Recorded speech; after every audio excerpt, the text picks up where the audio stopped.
South Africa is a beautiful country with a rich history and vibrant culture. However, it's also a nation grappling with a dark reality: rampant crime.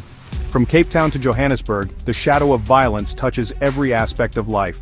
The statistics are horrifying, the stories are heartbreaking. Many South Africans live in fear, feeling like prisoners in their own homes. This is not an exaggeration, it's a daily reality. People are hijacked at traffic lights, homes are invaded in broad daylight, businesses are robbed, and tragically, lives are lost. The threat of violence is constant.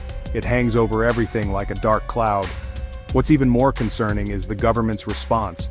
President Ramaphosa denies the severity of the problem. He claims these crimes are not daily occurrences. But the evidence tells a different story. The numbers don't lie. The reality is that South Africa is facing a crime crisis. And denying it won't make it go away. We need action. We need solutions. We need to address the root causes of this epidemic and find ways to make our streets safer for everyone. Let's talk numbers. South Africa has one of the highest murder rates in the world. In 2023 to 2024, there were 45 murders per 100,000 people. That's a staggering increase from 36 per 100,000 in 2018 to 2019. These aren't just statistics, these are human lives lost to senseless violence. But it's not just murder. Rape, hijackings, home invasions, and cash-in-transit heists are all terrifyingly common. Every day, South Africans live with the fear of becoming another statistic. They worry about their safety and the safety of their loved ones. The president might deny that these are daily occurrences, but the data doesn't back him up. Over 1.5 million arrests were made annually between 2019 to 2020 and 2023 to 2024, excluding the COVID-19 lockdown period. These numbers paint a grim picture. They tell a story of a nation struggling to contain a wave of violence. It's time to stop burying our heads in the sand. We can't ignore this problem any longer.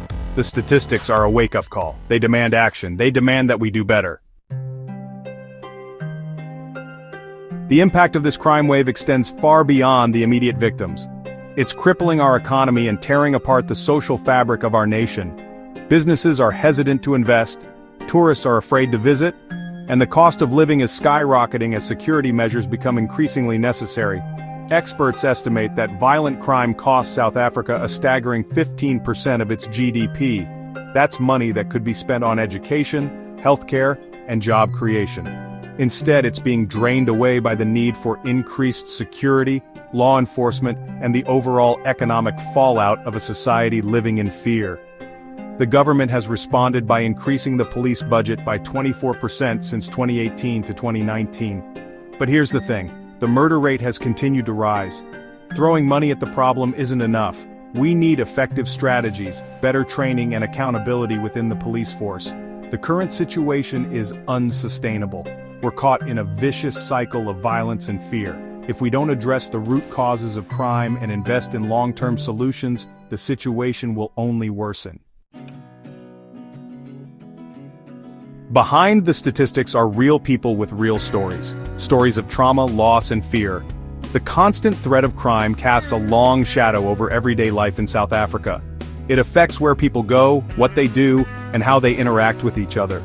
Imagine living in a country where you're afraid to walk down the street at night, where you have to double-check your locks and security systems every time you leave the house, where the sound of a car backfiring sends shivers down your spine.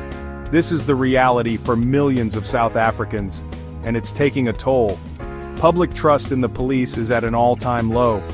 People are losing faith in the system that's supposed to protect them. They feel let down by the government and abandoned by those in power. This erosion of trust is perhaps the most damaging consequence of all. When people lose faith in the institutions meant to keep them safe, it creates a breeding ground for vigilantism, fear-mongering, and further division within society. We need to acknowledge the fear, the anger, and the frustration. We need to listen to the stories of those affected, and most importantly, we need to work together to find solutions. This is not just a government problem, it's a societal problem. And it's going to take a collective effort to turn things around. We need to start by acknowledging the reality of crime in South Africa. We need to stop denying the problem and start having honest conversations about how to address it. Only then can we begin to heal our nation and build a safer future for all.